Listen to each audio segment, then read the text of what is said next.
Eto, chika ko Okay, sige, ito yung chika ko. Ito na ang chika ko. Ito na ang chika. Ito na ang chika ko. Ito na ang chika ko. Ito na ang chika ko. Recently lang to nangyari nung nasa probinsya ko kasi nag-Christmas party yung mga bata sa amin. Every year nangyayari yung Christmas party tapos ginaganap siya sa bahay ng lolo ko. Ganito.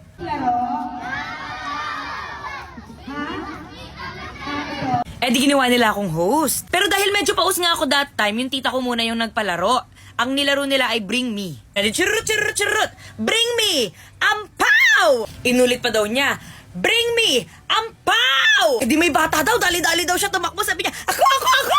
Ampon ako, ampon! Ha? Anong ampon? Ampaw! Mo sa ulo yung bata, ay akala ko ampon. Eh di naawa na lang yung kapatid ko, binigyan ng pera. Maya-maya daw, may lumapit na naman daw na isang bata. Ako rin po, ampon din po ako, ampon! Paano yun? Wala na, hindi na. Iba na lang ang i-bring me natin. Ampaw nga, ampaw! Mas wala na, di ko na alam kung ano yung sunod na nangyari kasi natatay na ako nun eh. Ito ang chika ko na dapat i-normalize natin ang pag-utot sa public place. Kahapon kasi nasa bus kami pa uwi, syempre siksikan, tapos may umutot. Nahilo ako! Pwede po bang i-normalize natin ang magsabi na uutot tayo kapag nasa public place tayo, lalo na kapag siksikan tapos hindi ka makaalis sa pwesto mo? Magsabi po muna tayo na uutot tayo para ma-ready natin yung mga makakaamoy. Hindi ko pa naman pumatago yung face ko, baka ma-offend kayo, sa inyo ako tumingin tapos hindi naman pala kayo yung umutot, di ba? At para naman po sa mga makakaamoy, huwag niyo pong husgahan yung uutot. Kasi normal naman po na mabaho yan, di ba? Swerte na lang kung malakas yung utot niya tapos walang amoy. Basta please po sabihin nyo na lang po. Please lang para ready tayong lahat. Sige na po, 2026 naman na po eh. Huwag na po tayong mahiya. Pati ako, sasabihin ko pag nauutot ako kapag nasa elevator ako. At sa kahit saang lugar na siksikan na tanging magagawa ko lang ay magtakip ng ilong. Ito na ang chika ko! Oh, taas. Naalala ko kasi nung mga bata kami, naglalaro kami ng mga superpowers ng pinsan ko at ng kuya ko. Siyempre, ang eksena ko nun, Wonder Woman ako. Tapos yung pinsan ko, di ko na maalala kung ano siya, Superman, ganyan. Tapos yung kuya ko naman, siya naman daw si Cyclops, yung sa X-Men, yung may laser sa mata. Eh di syempre, pinagtagpi-tagbing kurtina, kung ano-anong mga suot namin nun, para kunyari superhero talaga kami. Tapos si kuya, meron siyang headband, nilagay niya dito sa mata niya. Yung gamit na headband ng kuya ko, yung plain, tapos may tusok-tusok na maliliit. Siyempre, bata pa ako nun, sa lingkit-kit lang ako, so pinapanood ko sila maglaban, yung pinsan ko saka yung kuya ko. So, laban sila ganyan, tapos si kuya may laser siya dito, ganyan-ganyan siya. Laser beam! Maya-maya, napikon ata yung pinsan ko. Tinulak niya yung ulo ng kuya ko dito sa mukha. Eh, di ba naka-headband siya? Ginanon niya. Tinanggal ni kuya yung headband. Tapos nakita ko may tuldok-tuldok siya dito. Ang dami. Tapos umiiyak siya. Tapos sa utak-utak ko nun, bakit mo kasi ilalagay sa mata mo yung headband na yan? Laser ka pa dyan. Ayan, ang sakit tuloy. Ang chika ko ngayon ay yung natutunan ko noong 2025. Nag-start ako maging active dito sa TikTok at sinabi ko talaga sa sarili ko na dapat kong yakapin talaga yung cringiness. Dapat hindi na ako mahihiya. Kailangan kong tanggalin yung kahihiyan sa katawan ko.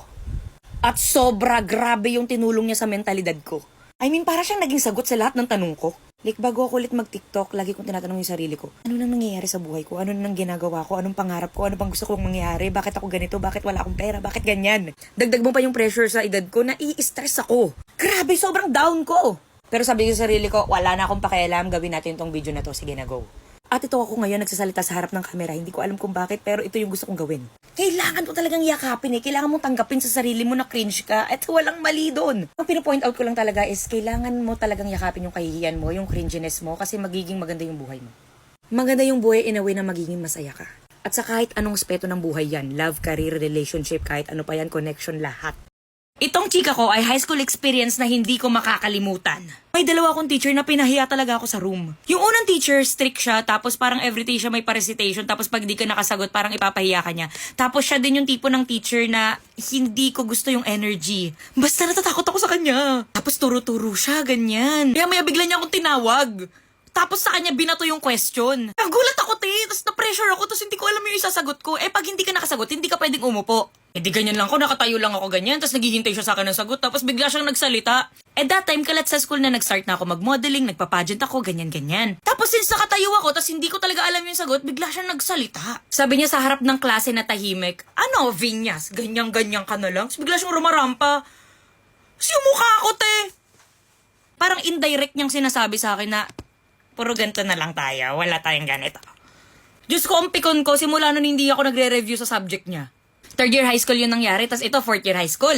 Same experience din, pero mas malala. Itong teacher na to, kalmado siya. Pero kapag nagturo na, strict na siya. Parang kalimutan mo na magkaibigan tayo, teacher ako ngayon.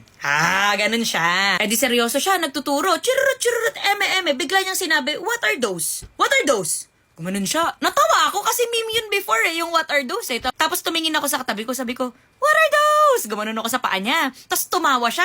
Eh di natawa din ako. Eh di nagtatawanan kaming dalawa. Tapos di na namin mapigilan yung saya na nararamdaman namin. Hanggang sa napansin niya na. Tinawag niya na yung apelyido ko. Nagulat na ako, tapos nagpipigil na ako ng tawa. Tapos nafe-feel niya na parang nababastos siya. So, tinitigil ko talaga. Pinipilit ko talagang hindi matawa. Kaso natatawa talaga ako. Hindi ako natatawa dahil sa kanya. Natatawa ako dahil dun sa what are those na meme. Fast forward, napikon na siya sa akin. Tinawag niya na ako sa harap. Tapos nagtaka ko, bakit ako lang yung tinawag? Tumatawa din naman yung katabi ko. Tapos sobrang tahimik ng klase. Tapos nasa harap ako. Tapos nasa likod siya. Sabi niya sa akin, ikaw na magturo dyan. Alam mo na lahat, di ba? Ikaw magturo dyan. Ginanan niya ako, tayo. Tapos ako naman, lagay ko dito. Tagal nung tension sa room na yon. Tapos wala talagang nagsasalita. Tapos ito yung hindi ko makakalimutan na sinabi niya sa akin.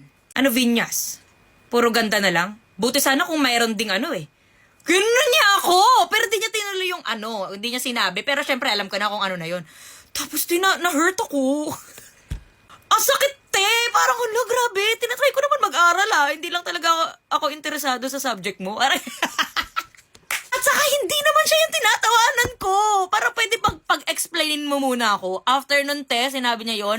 Nag-walk out ako sa room, sinara ko ng malakas ng pinto, tapos pumunta ako ng CR, nag-iiyak ako. Umabot sa principal yung nangyari na yon, tapos gusto ko nang magpalipat ng school. Kaso November na nun. Parang kalagitnaan na ng third quarter yun, tapos November pa. Sinong tatanggap na eskwelahan sa akin? At saka hindi na ako pwedeng lumipat. Di pinatawag yung magulang ko, yung principal, ako, yung magulang ko, yung tatay ko nasa cellphone, tapos yung teacher. Nag-explain talaga ako sa kanya na hindi talaga siya yung tinatawanan ko, tapos bigla siyang nag-sorry sa akin. Dinedenay niya pa na sinabi niya yun, Marami akong witness, alam lahat ng mga kaklase ko kung ano yung nangyari. Pero nung dalawa na lang kami nag-uusap, nasa room na lang kami nun, tapos dalawa na lang kami nag-uusap, hinag niya ako, tapos love ko na ulit siya. Pero alam nyo, pinatunayan ko talaga sa sarili ko na hindi ako bobo. Buti na lang nag-cum laude ako nung college. Pero isang teacher talaga hindi ko love. Love ko yung isa, kahit sobrang pinahiya niya ako.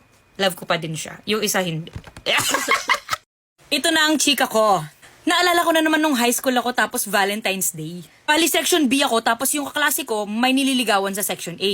Sa harap ng room namin may locker. So parang room ng section A, section B, section C, tapos sa harap, locker. Sa gilid ng locker, may hagdan doon. February 14, maaga ako pumasok, tapos nasa harap ako ng locker. Maya-maya may napansin ako, umaakit yung kaklase ko, may daladalang bulaklak. Medyo may pagkapapansin ako nung high school. Pagkakita ko dun sa kaklase ko, lumabas yung nililigawan niya sa section A. So parang yung room ng section A, pag lumabas, sakto hagdan paakyat, nagkasalubong sila. Nakita ko, nasa locker area ko. Sumigaw ako, sabi ko, ay! Ibigay mo na! Yung kaklase ko na pressure hanggang sa ang dami ng estudyanteng nakapaligid. Tapos pati yung mga taga-section A nagsisigawan. Pati yung section namin nagsisigawan. Like, ibigay mo na! Yung kaklase ko na pressure siya. So binigay niya. Di nagwala na lahat ng mga estudyante. Maya-maya nakaramdam ako na may papalapit na teacher. Ang ginawa ko talaga, tumakbo ako pa diretso sa room namin at tumahimik ako doon. Kasi alam kong ako yung nagsimula Ayoko mapagalitan. Sa pagkakatanda ko, hindi ako napagalitan at hindi nila nalaman na ako yung nagsimula ng commotion na yon. At lately lang sa akin sinabi ni Pocholo na yung best friend ko na sila daw yung pinagalitan, which is yung kabilang section. Ito na ang chika ko. Sinend sa akin to ng isang follower na nagngangalang G. High school experience at sila ay merong special science class at may policy yon. Kapag hindi mo na-reach yung cut-off na grade, ligwak ka na. So every year may natatanggal hanggang sa nag-4th year na lang sila, konti na lang silang magkakaklase. At ito yung mga panahon na malapit na sila mag-graduation. Kaya may mga times na nagbo-boycott sila ng classes, lalo na kapag mga tamad naman yung teacher daw. So one time, napagdesisyonan nilang magkaklase na wag na natin pasukan yung PE class natin kasi malapit na naman na matapos At saka wala naman daw silang ginagawa. Nakagawian nilang tumambay sa TLE department office. Kasi friendly daw yung mga teachers doon at saka marami daw movies yung desktop doon. Majority ng klase ay nasa loob ng TLE office, yung iba naman pagala-gala lang. Sa maraming araw na naging tamad daw itong teacher nila, nung araw daw pa na yun, napili ng teacher nilang, magtuturo nga ako ngayon. So pagpasok daw niya sa klase nila, wala daw tao. Anong gagawin ng teacher? Walang tao, di babalik na lang sa MAPE office. Madadaanan ang TLE office bago mag-MAPE office. Kaya meron silang kaklase na lookout. Maya-maya, sabi ng lookout nila, andiyan na si sir, andiyan na si sir. Di dali-dali silang pumunta sa loob ng CR, nagsiksikan daw sila doon. Hanggang sa yung lookout daw, ay hindi na daw nakapasok, naiwan siya sa labas. Since konti na nga lang sila sa klase, nagkasya daw talaga sila dun sa CR, kaso sobrang siksikan daw at sobrang natatawa daw sila sa isa't isa. Yung palda pa daw ni G, nababasa na sa balde. Hanggang sa napansin ni Sir yung lookout. Di natataranta yung lookout, hindi niya alam kung anong gagawin niya kasi hindi siya nakapasok sa loob ng CR eh. Ayun, nakita siya ni Sir. Oh, nasaan ang mga kaklase mo?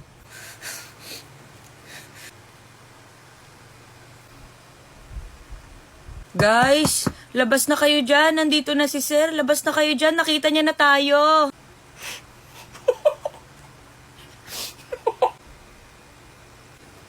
Guys, nakita niya na tayo, labas na kayo dyan, nandito na si Sir.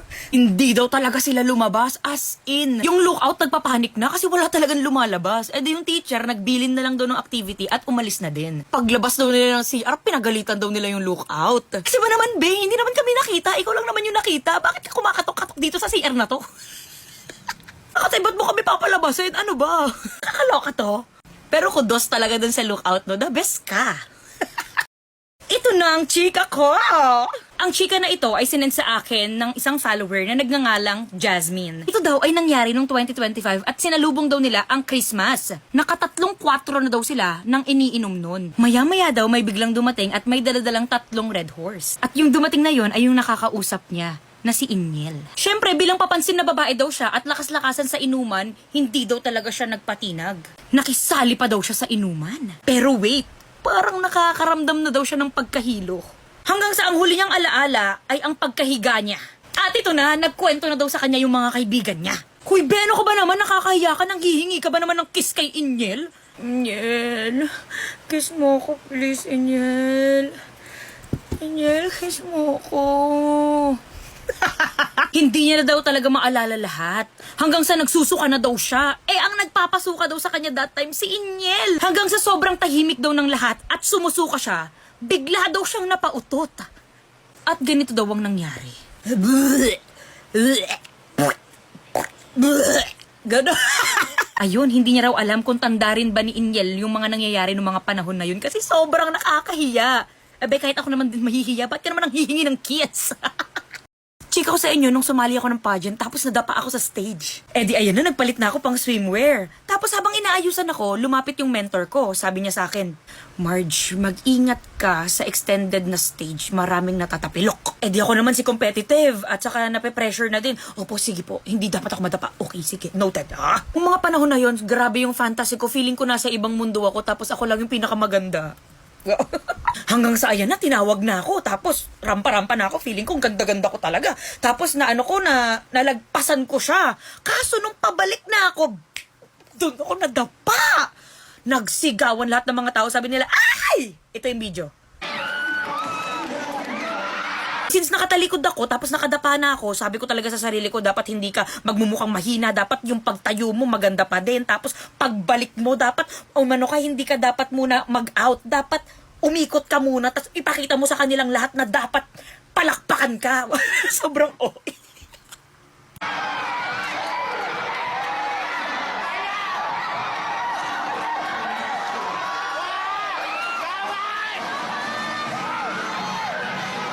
Ang blocking talaga namin doon, alis ka na dapat. Kapag talikod mo sa stage, alis ka na, out ka na, ganyan. Since nadapa nga ako, sabi ko talaga sa sarili ko, hindi pwedeng ganito lang to, hindi ako haharap, dapat humarap ako, ipakita ko talaga sa kanila na magaling ako, wow.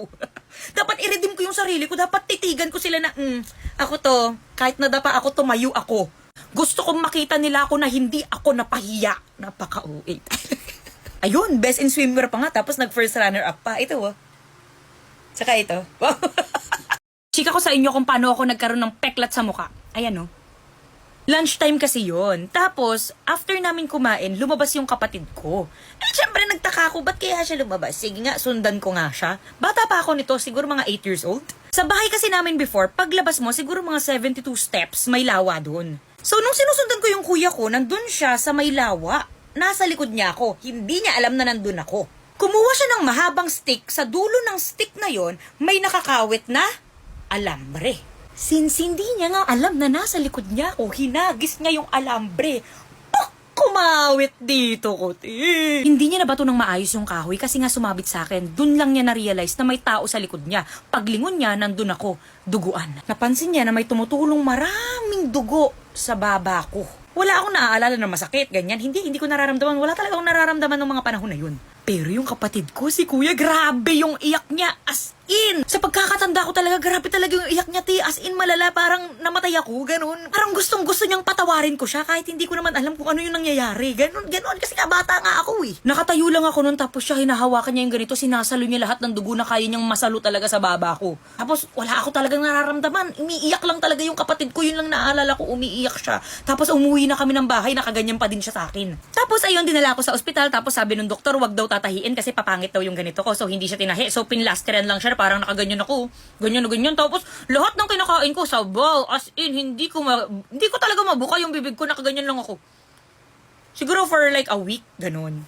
Chika ko sa inyo nung naskam ako. Hindi ko alam, hindi ko na matandaan kung ano yung ginawa ko nung mga panahon na yun. Pero talagang gutom na gutom ako. Tapos mag-isa lang ako dito sa bahay. As in, malalang gutom talaga, ganun. Tapos parang mga 6 p.m. na nun, hindi pa ata ako nagbe-breakfast, lunch, ganun. Tapos dinner na, di pa rin ako kumakain. So gutom talaga ako. So nagsaing na ako. Tapos naghanap na lang ako ng pwede kong mabilhan. Tapos meron kasi dito sa amin, yung group lang ng barangay. Tapos may mga nagtitinda doon ng maraming pagkain. Tapos meron ako nakita doon, cordon bleu. Wow, sarap. Sabi ko, shit, ito na lang, bibilhin ko to. So sabi ko, ay basic na to, frozen lang, ipiperito na lang yan. Since malapit lang naman, madi-deliver agad sa akin yan. So order na ako. Yun, ganda kausap ni ate. So 85 pesos isang pack, dalawa in order ko, 170. Ayan na, dumating na, excited na ako, piprituhin ko na.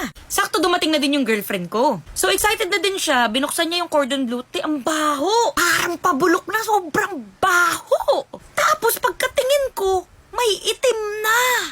Ayop na yun, gutom pa naman ako. Halan, lala ng pikon ko kay ate, sobra. Kinat ko talaga siya.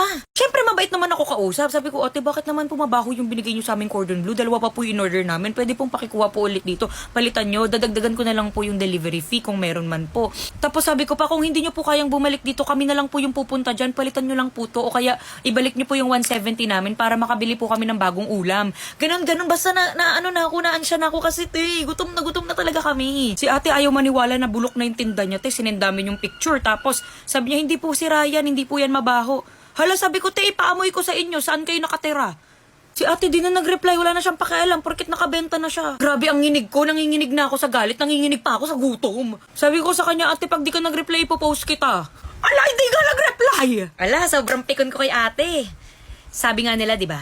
Lokohin mo na lahat, wag lang yung taong nagugutom. Dagdagan natin, lokohin mo na lahat, wag lang yung taong maraming time sa buhay. Ang dami kong time nung mga panahon na yun. Pinost ko siya. Pero naka-anonymous ako, nahiya kasi ako eh. Pagka-post ko sa kanya, ang daming nag-reply. Same experience. Nag-order din pala sila dun kay ate. Sira din pala yung nabigay sa kanila. Halaka. Ma-hospital pa ako sa'yo, te. Sobrang dami kong time, 1 linggo ko siyang pinopost. Pero na-realize ko din talaga na kapag galit ka, mukha kang tanga. At least aware na sila, pero grabe ka naman, te. Ino-A mo naman na araw-araw talaga. Ko, kapag galit na galit ka talaga, sasabihin mo talaga, sisirain ko buhay mo, ganito, ganyan. Hindi pala dapat ganun, te. Ay, may natutunan naman ako kay ate, pero sayang naman din kasi yung 170 pesos, di ba? Ako kasi yung tipo ng tao na pag may gusto akong ipaglaban, talagang matapang ako eh. Saka, Diyos ko, sayang yung 170 pesos din yun. Napamahal pa kami dahil kay ate. Diyos ko, hirap-hirap kitain ng pera. Late, laban naman tayo ng patas next time. Sana okay ka na ngayon. Sana hindi ka na nagtitinda ng sira. Everyone, ito na ang chika ko. Ang aking first ever pageant experience. High school experience na naman tayo. Grade 9. Para sa mga nakakatanda natin dyan, 3rd year high school po. For context lang, ito yung mga damit ko. Ito ang aking sportswear, gymnast ang atake. Ito naman ang aking nature, chururot. Di ko alam kung anong kategorya yun. Basta nature, ito ako. Diyosa ng karagatan ng atake. At ito naman ang aking cocktail dress. Wow! Yung talent portion, wag na natin pag-usapan kasi mukha kong tanga doon. Like nag-taekwondo ako. Anyway, Proceed na tayo sa question and answer. Ayan, pasok na sa top 5. Yung nagtanong sa akin, may-ari ng school. So, lalaki yun siya. So, tanong-tanong siya, ganyan. Mabilis na backstory lang. Yung event kasi na yun ay foundation day. Tapos, pangatlong araw yung pageant. Tapos, yung pangalawang araw may pari doon. Tapos, nagmisa-misa sila sa school. So, ang tanong sa akin, anong masasabi mo sa 3 importanteng sinabi ng pari kahapon? Ako naman medyo nagulat ako kasi hindi ako pumasok ng second day ng foundation. Like, absent ako kahapon. So, ang sagot ko ba naman absent po ako kahapon. Ang mukha ng nanay ko, ng mga kaibigan ko, ng mentor ko, ganito. Ano ba yun? Pati ako, sabi ko sa sarili ko, ay, wala na to. Natawa sa akin yung may-ari ng school. Sabi niya, ay, wala ka ba kahapon? Sige, palitan na lang natin yung question. Sabi niya, okay, sige, ano na lang, ito na lang.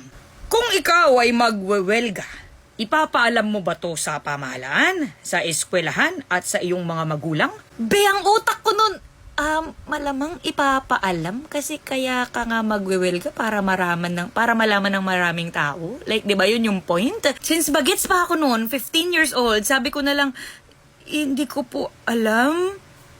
Wala pa po akong experience. Wala na to. Talo na tayo. After ng Q&A, pinabalik na kami sa kanya-kanya naming room. Tapos sabi ng mentor ko sa akin, Be, okay lang maganda ka. Mahaba ang buhok mo. Bagay sa'yo ang corona. So yung nanay ko naman, Joby, ano po yung ginawa mo? Ganyan-ganyan. Sabi ko na lang sa mama ko, wag ka nang mag-alala. I'll make you proud. Gano'n na lang ako. Pinabalik na kami ngayon. Mag-a-announce na ng winner, mga te. Di binanggit na yung 4th saka 3rd runner-up. Ako naman sabi ko, ay ako na to.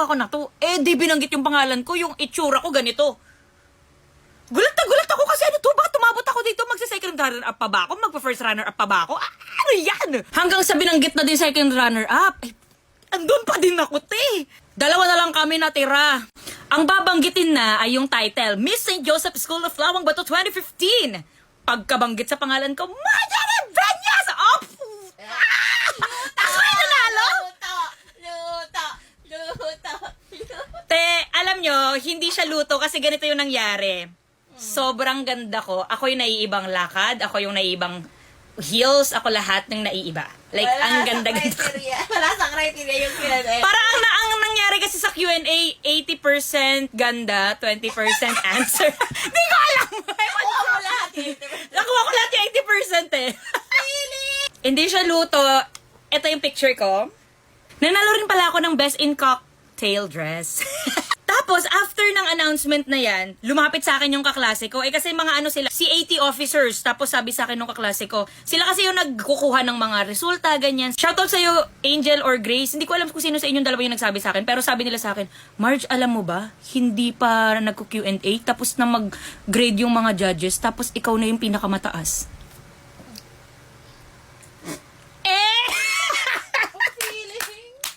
Ito na ang chika ko. Nung isang araw galing kami sa Liliw, Laguna at nakita ko na naman ang paborito kong bata at the moment. This is Chun-Li. Palayo niya lang yan, Chun-Li. Bakit ko siya paborito? Kasi maldita siya, maganda siya, at saka mabait naman siya. At sobrang funny niya, tapos unaware siya na funny siya. Since pretty nga itong 7 years old na to, inaasar-asar namin siya na, sino crush mo sa school? May crush ka na? Sinong crush mo? Siya naman sabi niya, silang may crush sa akin. May crush daw sa kanya yung mga kaklase niya. Sabi namin, sino? Sino naman yung sayo? Sabi naman ni Chun-Li, basta letter M. Kami naman, letter M. Sino bang mga letter M? Di nanguhula kami, sino bang M? Michael, Mike, Matthew, Maki, Mark, anong M? Chun-Li naman, tawang-tawa siya na. Tumatawa lang siya, te. Tapos hula kami ng hula. Di sinabi na namin, sino nga? Ano ang pangalan? Letter M. Sabi ni Chun-Li, letter M. Envelope. Ang laugh namin, be, na-prank niya kami. Akala talaga namin may crush siya. Tapos nalaman ni Chun-Li na medyo sikat ako sa TikTok, ganyan. Tapos pinapanood niya na yung mga videos ko. Sabi ng tito niya, shoutout sa'yo, Ralph. Congrats sa bago mong sasakyan. Makeup by Ralph Bermudas. Sabi ng tito niya yung friend namin, Chun-Li, magpa-picture ka na kay Marge. Dali, uuwi na yan bukas. Si Chun-Li excited, nakangiti siya. Ako naman, sabi ko naman kay Chun-Li, tara, picture na tayo. Sabi naman ni Chun-Li, wag na. Nakita na kita eh. Tapos umirap siya, tapos umalis na siya sa akin. Ala, sige, nakakahiya naman, wag na lang. Ito, chika ko, mabilis lang. Tinubuan kasi ako ng kung anek-anek dito sa may balakang ko. Tapos kinakamot ko siya kasi nga makati siya. Tapos yung girlfriend ko sabi niya sa akin, "Huwag mo na kasing kamutin." Eh, ako naman si kamot naman ako kasi nga ang kati. Sabi niya, "Sige, kamutin mo pa. Lalagyan kita ng e-collar." Para bang hindi ko abot. Abot ko pa din naman. Ano ako? Pusa? Ayop na yan. Ito na chika ko. Sinend niya ito sa link na nasa bio ko. This chika is from Kino. Ito ay isa sa mga best memories niya nung high school siya. Wow. Meron daw silang kaklase na mala Andre version ni Esnir. May panyo sa bibig, hindi nagsasalita, hindi umiimik, as in mahiyain. Minsan sa recitation hindi rin daw siya sumasagot, pero kung sasagot man siya, siya lang daw yung nakakarinig. As in hindi daw talaga siya makabasag pinggan. Tapos eto na nga, Christmas party grade 10. Ganun pa din daw siya. Nakatakip ang bibig, may panyo sa bibig, hindi umiimek. Syempre, bukod sa exchange gift, may mga palaro din daw yung teacher nila nung mga panahon na yon. Ang palaro ni ma'am ay Bring Me. Syempre, lahat sila Gina G kasi nga may prize eh. Hanggang sa halos lahat daw sila may prize na. Tapos, hindi na daw alam ni ma'am kung ano yung ipapa-bring me niya. Hanggang sa sabi daw ni ma'am, "Bring me postiso." Ala, nagulat daw sila. Hindi daw nila alam kung saan sila kukuha ng postiso. Hindi sila mapakali. Hanggang sa maya-maya, may numalapit na kay ma'am. Yung kaklase nilang nakapanyo palagi at tahimik, di makabasag pinggan. Paglapit kay ma'am, tinanggal ang panyo, may dinukot sa bibig, at ibinigay niya ang postiso niya kay ma'am. Aba, malamang hindi kakapitan yun ni ma'am. Alangan namang kapitan ni ma'am yun. Hindi daw nila alam kung ano nasa utak niya nung mga panahon na yun kasi game na game daw siyang ibigay talaga yung postiso kay ma'am eh. Tapos lahat sila na-stun kasi hindi nila alam kung tatawa ba sila kasi nga nonchalant lang siya eh. Tapos baka mamaya pag tumawa kami, baka umiyak siya ng walang tunog. Ayun, binigyan daw siya ng 50 pesos ni ma'am. Tapos hanggang ngayon daw, 4th year college na daw sila, magkaklase pa din sila at tahimik pa din daw siya.